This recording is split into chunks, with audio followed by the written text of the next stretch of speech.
Man, tahu lah baju kau? Biasa-biasa je lah. Baju rare je ni. Weh, baju rare pun kau buat gunting Aku rasa sebab aku ada banyak kot kat rumah. Aku ada dalam 100 pieces macam tu lagi. Uish, banyak tu Man. Tapi itulah, aku biasa tak cerita kat orang benda-benda macam ni. Tapi kau dah cerita kat aku. Alamak, terlepas cakap lah, ya Allah. Humble lah kau ni, bagus lah.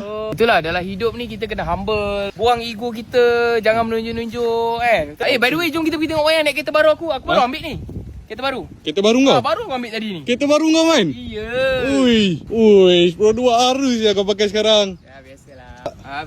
Biasa je. Ui. Biasa je lah. Oh, Man.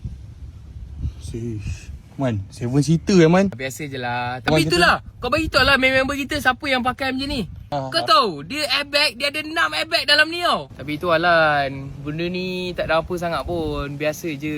Pandangan Tuhan bagi kita, benda ni kecil je. Tapi kau bagi tahu akulah siapa yang pakai kereta macam aku ni. Kau pun kenal aku kan? Ya. Aku orang yang apa? Kau yang humble tu. Humble. Ya Allah, humble-nya aku ni. Tapi kau bagi tahu lah, Tadika ni ada ke cikgu dia pakai kereta ni? Oh, Man.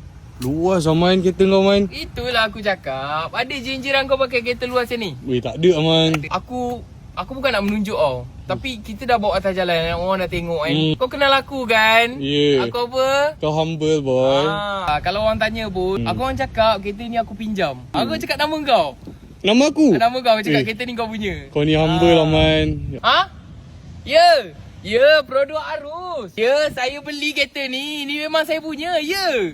Baru ambil tadi. Cash, betul, cash. Okay. Alright. Alamak, tak sampai hati pula nak menipu dia.